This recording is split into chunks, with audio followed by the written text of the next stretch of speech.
एक समय की बात है, भारतवर्ष में एक प्रतापी राजा राज करता था।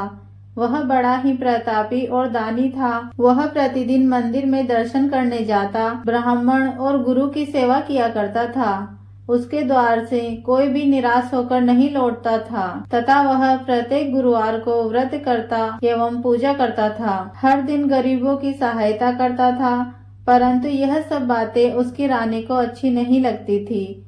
वह न तो व्रत रखती और न ही किसी को एक पैसा भी दान में देती थी और राजा को भी ऐसा करने से मना करती थी।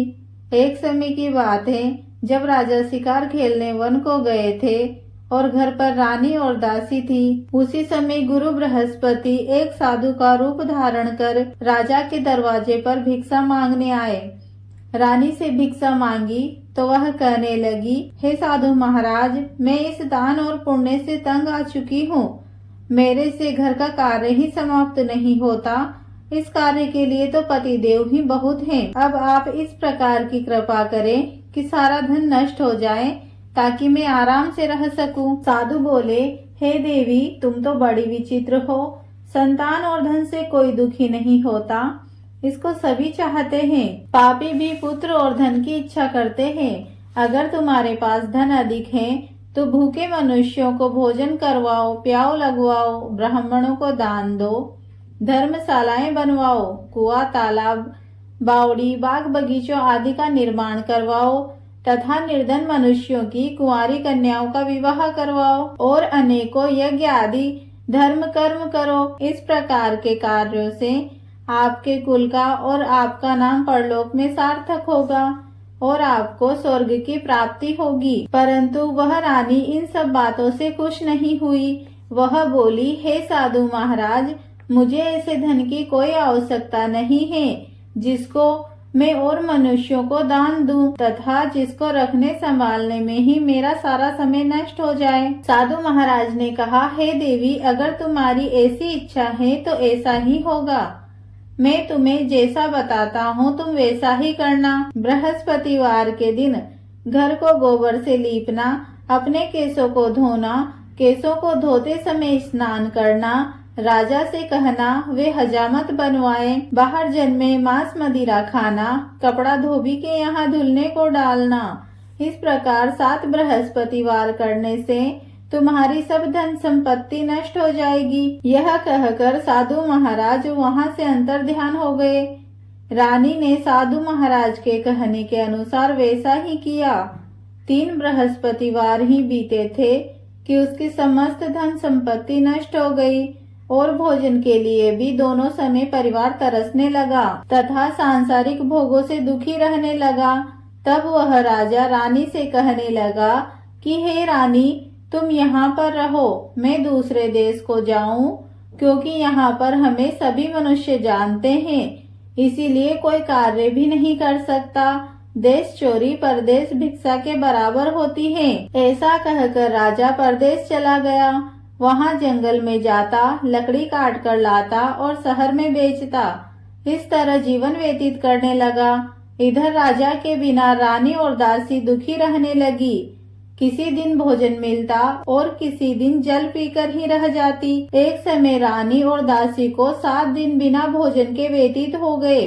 तो रानी ने अपनी दासी से कहा, हे दासी, यहाँ पास ही की नगर में मेरी बहन रहती है, वह बड़ी धनवान है, तो उसके पास जा और वहाँ से 5 सेर बेजर मांग कर ले आ, जिससे कुछ समय के लिए गुजर हो जाएगी। इस प्रकार रानी की आज्ञा मानकर दासी रानी की बहन के पास गई। रानी की बहन उस समय पूजन कर रही थी, क्योंकि उस रोज बृहस्पतिवार का दिन था। जब दासी ने रानी की बहन को देखा तब उनसे कहने लगी कि हे रानी, मुझे तुम्हारी बहन ने भेजा है, मुझे 5 सेर बेजर दे दो। इस प्रकार दासी ने अनेक बार कहा, परंतु रानी ने कोई उत्तर नहीं दिया, क्योंकि वह उस समय बृहस्पतिवार की कथा सुन रही थी। इस प्रकार जब दासी को किसी प्रकार का उत्तर नहीं मिला तो वह बहुत दुखी हुई और क्रोधवश लौटकर अपने गांव को आकर रानी के पास आकर बोली, हे रानी, आपकी बहन बहुत ही धनी है,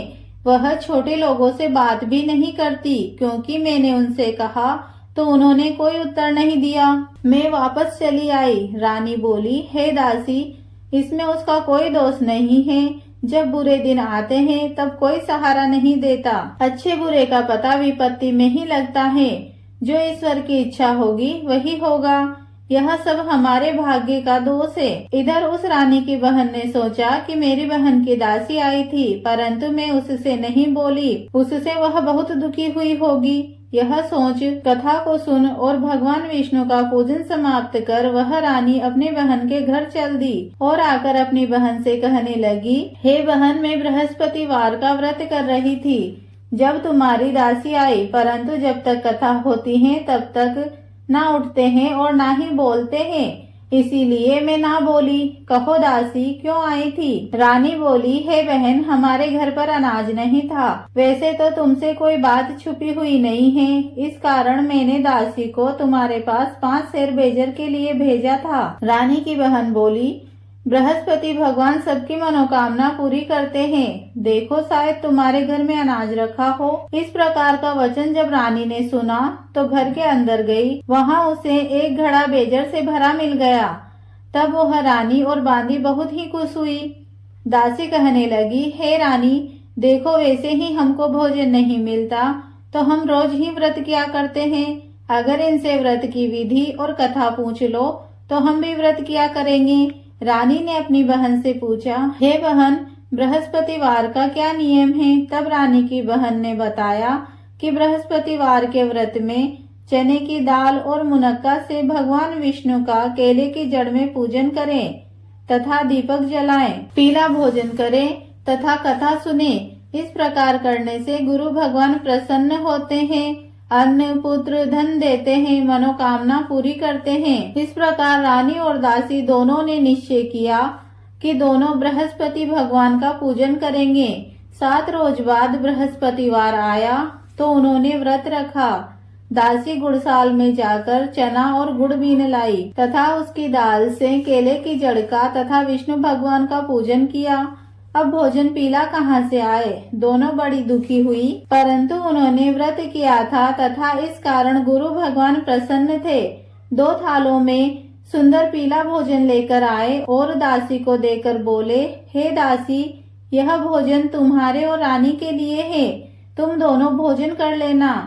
दासी भोजन पाकर बड़ी प्रसन्न हुई और रानी से बोली, चलो रानी, भोजन कर लो। रानी को इस विषय में कुछ भी पता नहीं था, इसीलिए वह दासी से बोली, तू ही भोजन कर, क्योंकि तू हमारी व्यर्थ में ही हंसी उड़ाती है। दासी बोली कि एक महात्मा भोजन दे गया है। रानी कहने लगी, वह भोजन तेरे लिए दे गया है, तू ही भोजन कर। दासी ने कहा, वह महात्मा हम दोनों को 2 थाल में भोजन दे गया है, इसीलिए हम और तुम दोनों साथ साथ भोजन करेंगे। इस प्रकार रानी और दासी ने गुरु भगवान को नमस्कार कर भोजन प्रारंभ किया तथा अब वे प्रत्येक बृहस्पतिवार को गुरु भगवान का व्रत और विष्णु भगवान का पूजन करने लगी। बृहस्पति भगवान की कृपा से रानी और दासी के पास धन हो गया। रानी फिर इसी प्रकार आलस्य करने लगी। तब दासी बोली, देखो रानी, तुम पहले भी इसी प्रकार आलस्य करती थी और तुम्हें धन रखने में कष्ट होता था, इस कारण सभी धन नष्ट हो गया। अब गुरु भगवान की कृपा से हमें धन मिला है, हमें दान पुण्य करना चाहिए। दान में भूखे मनुष्यों को भोजन करवाओ, प्याऊ लगवाओ, ब्राह्मणों को दान दो, कुआं, तालाब, बावड़ी आदि का निर्माण करवाओ, मंदिर और पाठशालाएं बनवाकर दान दो, कुंवारी कन्याओं का विवाह करवाओ, धन को शुभ कार्यों में खर्च करो, जिससे तुम्हारे कुल का यश बढ़े तथा स्वर्ग प्राप्त हो और पितृ प्रसन्न हो। तब रानी ने इस प्रकार के कार्य करना प्रारंभ कर दिए तो काफी यश फैलने लगा। एक दिन रानी और दासी विचार करने लगी कि न जाने हमारे महाराज किस दशा में होंगे, उनकी कोई खोज खबर नहीं है। गुरु भगवान से उन्होंने एक दिन प्रार्थना की तो एक दिन भगवान ने रात्रि में राजा के स्वप्न में कहा कि हे राजन, उठ, तेरी रानी तुझको याद करती है, अपने देश को चला जा। राजा प्रातःकाल उठा और विचार करने लगा, स्त्री खाने और पहनने की ही साथी होती है। पर भगवान की आज्ञा मानकर वह अपने नगर के लिए चलने को तैयार हुआ। इससे पूर्व जब राजा परदेश चला गया था तो परदेश में दुखी रहने लगा था। प्रतिदिन जंगल में से लकड़ी बीन कर लाता और उन्हें शहर में बेचकर अपने दुखी जीवन को बड़ी कठिनता से व्यतीत करता था। एक दिन राजा दुखी होकर अपनी पुरानी बातों को याद करके रोने लगा। तब उस जंगल में बृहस्पति देव एक साधु का रूप धारण करके आए और राजा के पास आकर बोले, हे लकड़हारे, तुम इस सुनसान जंगल में किस चिंता में बैठे हो, मुझको बतलाओ। यह सुनकर राजा के नेत्रों में जल भर आया और साधु की वंदना कर बोला, हे प्रभु, आप सब कुछ जानने वाले हो। इतना कहकर साधु को अपनी सारी कहानी सुना दी। महात्मा दयालु होते हैं। वे राजा से बोले, हे राजन, तुम्हारी स्त्री ने बृहस्पति देव का अपमान किया था, जिस कारण तुम्हारी यह दशा हुई है। अब तुम किसी प्रकार की चिंता मत करो, भगवान तुम्हें पहले से अधिक धन देगा। देखो, तुम्हारी स्त्री ने बृहस्पतिवार का व्रत करना प्रारंभ कर दिया है और तुम मेरा कहना मानकर बृहस्पतिवार का व्रत करके चने की दाल और गुड़ को जल के लोटे में डालकर केले का पूजन करो। फिर कथा कहो और सुनो, भगवान तुम्हारी सारी मनोकामनाओं को पूरा करेंगे। साधु को प्रसन्न देखकर राजा बोला, हे प्रभु, मुझे लकड़ी बेचकर इतना पैसा नहीं मिलता जिससे मैं भोजन करने के उपरांत कुछ बचा सकूं।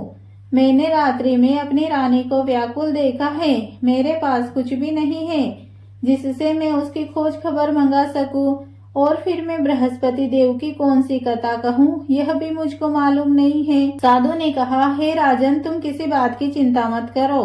बृहस्पतिवार के दिन रोजाना की तरह लकड़ियां लेकर शहर को जाना।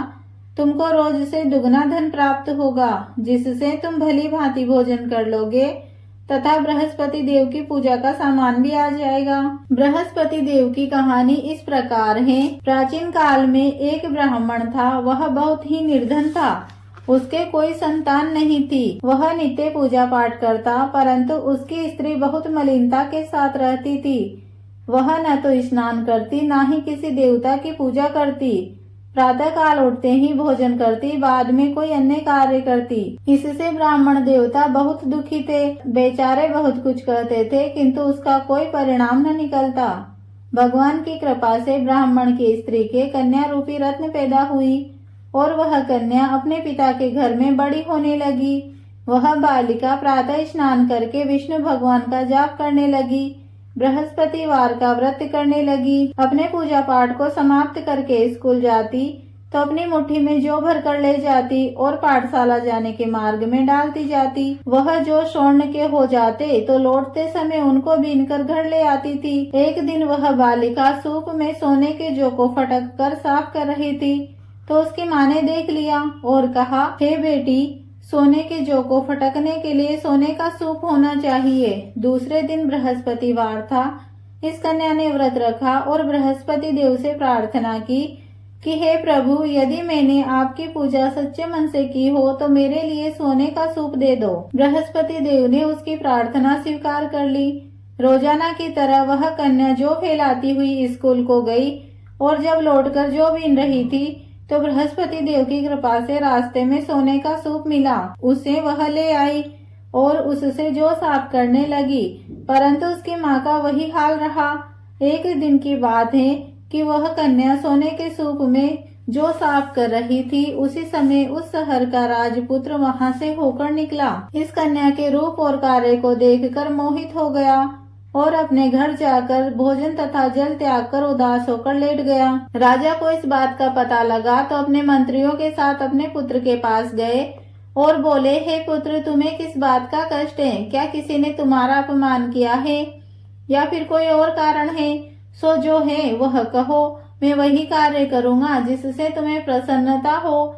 राजकुमार ने अपने पिता की बातें सुनी तो वह अपने पिता से बोला, हे पिताजी, आपकी कृपा से मुझे किसी प्रकार का दुख नहीं है और ना ही किसी ने मेरा अपमान किया है, परंतु मैं उस लड़की के साथ विवाह करना चाहता हूँ जो सोने के सूप में जौ साफ कर रही थी। यह सुनकर राजा आश्चर्य में पड़ गया और बोला, हे पुत्र, इस तरह की कन्या का पता तुम ही लगाओ।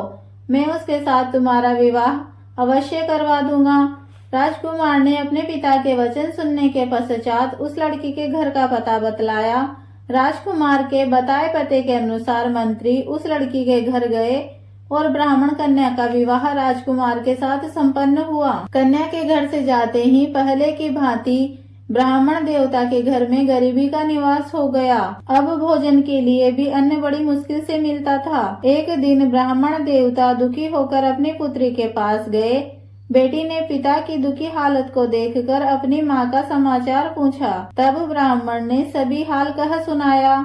कन्या ने बहुत सा धन देकर अपने पिता को विदा किया।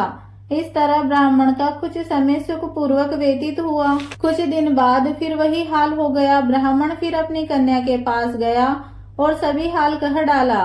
तो लड़की बोली, हे पिताजी, आप माताजी को यहाँ ले आइए।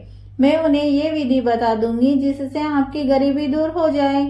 वह ब्राह्मण अपनी पत्नी को साथ लेकर बेटी के घर पहुंचा तो पुत्री अपनी माँ को समझाने लगी, हे माँ, तुम प्रातः काल उठकर प्रथम स्नान आदि करके विष्णु भगवान का पूजन करो, सब दरिद्रता दूर हो जाएगी। परंतु उसकी माँ ने उसकी एक भी बात नहीं मानी और प्रातः काल उठकर अपनी पुत्री और बच्चों की झूठन को खा लिया करती थी। एक दिन उसकी पुत्री को बहुत क्रोध आया और रात को कोठरी से सारा सामान निकाल दिया और उसमें उसकी माँ को बंद कर दिया। प्रातः काल उठकर उसमें से माँ को निकाला तथा स्नान आदि कराकर पूजा पाठ करवाया तो उसकी माँ की बुद्धि ठीक हो गई और फिर प्रत्येक बृहस्पतिवार का व्रत करने लगी। इस व्रत के प्रभाव से उसकी माँ बहुत धनवान हो गई तथा पुत्रवती हो गई और बृहस्पति देव जी की कृपा से स्वर्ग को प्राप्त हुई तथा वह ब्राह्मण भी सुख पूर्वक इस लोक से सुख भोग कर स्वर्ग को प्राप्त हुए। इस प्रकार कहानी सुनाकर साधु देवता वहां से लोप हो गए। धीरे धीरे समय व्यतीत होने पर फिर बृहस्पतिवार का दिन आया तो राजा जंगल से लकड़ी काटकर किसी शहर में बेचने गया। उसे उस दिन और दिन की अपेक्षा अधिक धन मिला। राजा ने चना गुड़ आदि लाकर बृहस्पतिवार का व्रत किया। उस दिन से उसके सभी क्लेश दूर हुए। परंतु जब दोबारा बृहस्पतिवार आया तो वह व्रत करना भूल गया। इस कारण बृहस्पति भगवान नाराज हो गए। उसी दिन उस नगर के राजा ने विशाल यज्ञ का आयोजन किया तथा शहर में यह घोषणा करवा दी कि कोई भी मनुष्य भोजन न बनाए तथा आग भी न जलाए। समस्त लोग मेरे यहाँ भोजन करने आए। इस आज्ञा को जो नहीं मानेगा उसे फांसी की सजा दे दी जाएगी। इस तरह की घोषणा संपूर्ण नगर में करवा दी गई। राजा की आज्ञा अनुसार नगर के सभी लोग भोजन करने गए, लेकिन लकड़हारा कुछ देर से पहुंचा। इसीलिए राजा उसको अपने साथ घर ले गए और ले जाकर भोजन करा रहे थे तो रानी की दृष्टि उस खूंटी पर पड़ी जिस पर उसने अपना हार लटका रखा था। वह वहां पर दिखाई नहीं दिया तो रानी ने हार की चोरी के अपराध में लकड़हारे को सिपाही बुलाकर जेल खाने में डलवा दिया। जब राजा जेल खाने में गया तो बहुत दुखी होकर विचार करने लगा कि न जाने कौन से पूर्व जन्म के कर्म हैं जिसके कारण मुझे ऐसा दुख प्राप्त हुआ है। फिर राजा उसी साधु महाराज को याद करने लगा जो उसे जंगल में मिला था। उसी तत्काल बृहस्पति देव साधु के रूप में प्रकट हो गए और उसकी दशा को देखकर कहने लगे, अरे मूर्ख, बृहस्पति देवता की कथा नहीं की, इस कारण तुझे दुख प्राप्त हुआ। अब चिंता मत कर, बृहस्पतिवार के दिन जेल खाने के दरवाजे पर 4 पैसे पड़े मिलेंगे। उनसे तू बृहस्पति देव की पूजा करना, तेरे सभी कष्ट दूर हो जाएंगे। बृहस्पतिवार के दिन उसे 4 पैसे मिले। राजा ने उसी पैसे से व्रत और पूजन किया। उसी रात को जब राजा सो रहा था तो बृहस्पति देव ने राजा को स्वप्न में कहा, हे राजन, तुमने जिस आदमी को जेल खाने में हार की चोरी के अपराध में बंद कर रखा है वह निर्दोष है, वह राजा है, उसे छोड़ देना। रानी का हार उसी खूंटी पर टका हुआ है। अगर तू ऐसा नहीं करेगा तो मैं तेरे राज्य को नष्ट कर दूंगा। राजा प्रातःकाल उठा तो रानी का हार खूंटी पर टका देखकर लकड़हारे को बुलाकर क्षमा मांगी तथा राजा को योग्य सुंदर वस्त्र आभूषण देकर विदा किया। गुरुदेव की आज्ञा पाकर राजा अपने नगर को चल दिया। राजा जब नगर के निकट पहुंचा तो उसे बड़ा ही आश्चर्य हुआ। नगर में पहले से अधिक बाग, तालाब, कुएं, मंदिर तथा बहुत सी धर्मशालाएं बनी हुई थी। राजा ने पूछा, यह सब किसके हैं? तो नगर के सब लोग कहने लगे कि यह सब रानी और दासी के हैं। तो राजा को आश्चर्य हुआ और गुस्सा भी आया। जब रानी ने खबर सुनी कि राजा आ रहे हैं तो उसने दासी से कहा, हे दासी, देख राजा हमको कितनी बुरी हालत में छोड़ गए थे। वह हमारी यह हालत देखकर लौट ना जाए, इसीलिए तू दरवाजे पर खड़ी हो जा। रानी की आज्ञा अनुसार दासी दरवाजे पर खड़ी हो गई। राजा आए तो उन्हें अपने साथ ले आई। तब राजा ने क्रोध करके अपनी तलवार निकाली और पूछने लगा, यह बताओ यह धन कैसे प्राप्त हुआ? तब रानी ने कहा कि यह धन हमें बृहस्पति देव की कृपा से प्राप्त हुआ है। राजा ने निश्चय किया कि 7 रोज बाद तो सभी बृहस्पति देव का पूजन करते हैं, परंतु मैं रोजाना दिन में 3 बार कहानी कहा करूँगा और रोज व्रत किया करूँगा। अब हर समय राजा के दुपट्टे में चने की दाल बंधी रहती तथा दिन में 3 बार कहानी कहता। एक रोज राजा ने विचार किया कि चलो अपनी बहन के यहाँ हो आए। इस तरह निश्चय कर राजा घोड़े पर सवार हो अपनी बहन के यहाँ चलने लगा। मार्ग में उसने देखा कि कुछ आदमी मुर्दे को लिए जा रहे हैं। उन्हें रोककर राजा कहने लगा, अरे भाइयों, मेरे बृहस्पतिवार की कथा सुन लो। वे बोले, लो हमारा तो आदमी मर गया है और इसकी कथा की पड़ी है। परंतु कुछ आदमी बोले, अच्छा कहो, हम तुम्हारी कथा भी सुनेंगे। राजा ने दाल निकाली और जब कथा आदि हुई तो मुर्दा हिलने लगा। और जब कथा समाप्त हुई कि राम राम करके वह मनुष्य उठ खड़ा हुआ। आगे मार्ग में उसे एक किसान खेत में हल चलाते हुए मिला। राजा ने उसे देखा और उससे बोला, अरे भैया, तुम मेरे बृहस्पतिवार की कथा सुन लो। किसान बोला, जब तक मैं तुम्हारी कथा सुनूंगा तब तक तो 4 हरैया खेत जोत लूंगा। जा अपनी कथा किसी और को सुनाना। इस तरह राजा आगे चलने लगा। राजा के हटते ही बेल पछाड़ खाकर गिर गए तथा किसान के पेट में जोर से दर्द होने लगा। उसी समय उसकी माँ रोटी लेकर आई। उसने यह सब देखा और बेटे से सब हाल पूछा और बेटे ने सब हाल कह दिया। बुढ़िया दौड़ी दौड़ी राजा के पास गई और उससे बोली, मैं तेरी कथा सुनूंगी, पर तू मेरे खेत पर चलकर कह। राजा ने बुढ़िया के खेत पर जाकर कथा कही, जिसके सुनते ही वह बैल खड़े हो गए और किसान के पेट का दर्द भी ठीक हो गया। राजा अपनी बहन के घर पहुंचा। बहन ने भाई की खूब मेहमानी की।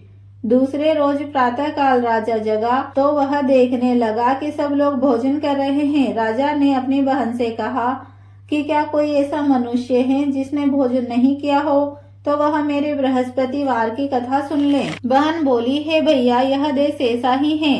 पहले यहाँ लोग भोजन करते हैं, बाद में कोई अन्य कार्य करते हैं। अगर कोई पड़ोस में हो तो देख आओ। ऐसा कहकर वह चली गई, परंतु उसे ऐसा कोई व्यक्ति नहीं मिला जिसने भोजन नहीं किया हो। अतः वह एक कुम्हार के पास गई जिसका लड़का बीमार था। उसे मालूम हुआ कि उसके यहाँ 3 रोज से किसी ने भोजन नहीं किया है। रानी ने अपने भाई की कथा सुनने के लिए कुम्हार से कहा तो वह तैयार हो गया। राजा ने जाकर बृहस्पतिवार की कथा कही, जिससे उसका लड़का ठीक हो गया। अब तो राजा की प्रशंसा होने लगी। एक दिन राजा ने अपनी बहन से कहा कि हे बहन, हम अपने घर को जाएंगे, तुम भी तैयार हो जाओ। राजा की बहन ने अपनी सास से कहा तो सास बोली, चली जा, परंतु अपने लड़कों को मत ले जाना, क्योंकि तेरे भाई की कोई औलाद नहीं है। बहन ने अपने भाई से कहा, भैया मैं तो चलूंगी, पर कोई बालक नहीं जाएगा। राजा बोला, जब कोई बालक ही नहीं चलेगा तो तुम भी क्या करोगी? बड़े दुखी मन से राजा अपने नगर को लौट आया। राजा ने अपनी रानी से कहा, हम निर्वंशी राजा हैं, हमारा मुंह देखने का धर्म नहीं है और कुछ भोजन आदि नहीं किया। रानी बोली, हे नाथ, जब बृहस्पति देव ने हमको सब कुछ दिया है तो औलाद भी अवश्य देंगे। उसी रात बृहस्पति देव ने राजा के स्वप्न में कहा, हे राजन, उठ, सभी सोच को त्याग दे, तेरी रानी गर्भ से है। राजा को यह बात सुनकर बड़ी खुशी हुई।